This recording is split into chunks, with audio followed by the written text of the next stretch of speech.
The Marvel action hero movie Black Panther offers a lot of fantastic, motivational themes that will have any moviegoer pretty impressed. The comic book classic displays a highly advanced secret society of Africans in a fictional country called Wakanda. However, you might be surprised to know that black people having super advanced technology is not limited to fictional comics. The Honorable Elijah Muhammad taught that the black original people lived in a godly state before our fall. This is confirmed in historical and archaeological records that show these lost civilizations buried under the sand, the seas, and even the jungles. Even today, there still remains an exalted assembly of personnel that exhibit intelligence and technological capabilities far beyond this world's grasp. These are the people who operate what they call UFOs. And get this, Elijah Muhammad knew these people personally and was taught by the very being responsible for these phenomenal crafts. That's what the worldwide UFO cover-up is all about. Even more perplexing is that Minister Louis Farrakhan has proven to be connected to that same personnel, and he's publicized it for years. Yet the government and media are too afraid to publicly debate him on this reality because it'll prove him to be true. Similar to Wakanda's fictional Dora Milaje's Royal Guard, this Nation of Islam has an elite unarmed security force consisting of specially trained men and women.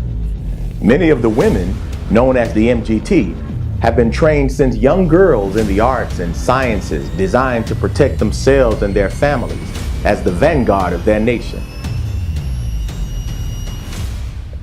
And of course, the Black Panther's character represents a spiritual and political leader who guides and protects his people from both foreign and internal enemies. A leader who is misunderstood by most of the world, especially Western powers, who manipulate ways to obtain Wakanda's precious resource called vibranium, which is a fictional metal that's supposed to contain super powerful components.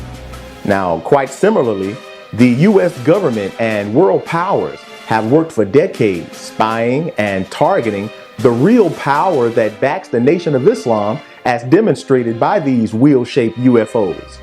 We're talking about planes comprised of the finest steel that has perplexed even this world's engineers. Now, there's no fiction or fantasy involved in this reality. We're talking about a real world power represented by the children of slaves, the Most Honorable Elijah Muhammad and the Honorable Minister Louis Farrakhan. As it turns out, the Black Panther contains several motivational parallels that can be seen in the real world. But don't expect the white man to highlight the real truth concerning our greatness now, because it's not as threatening to white rule if our greatness is limited to fictional stories. If you really want to know the truth, this whole world is designed to keep the chosen people of God from knowing their true power and potential, because that would represent the end of this world of white supremacy. Look, fam, if you think the story of Black Panther is awesome, wait till you understand the truth about black people.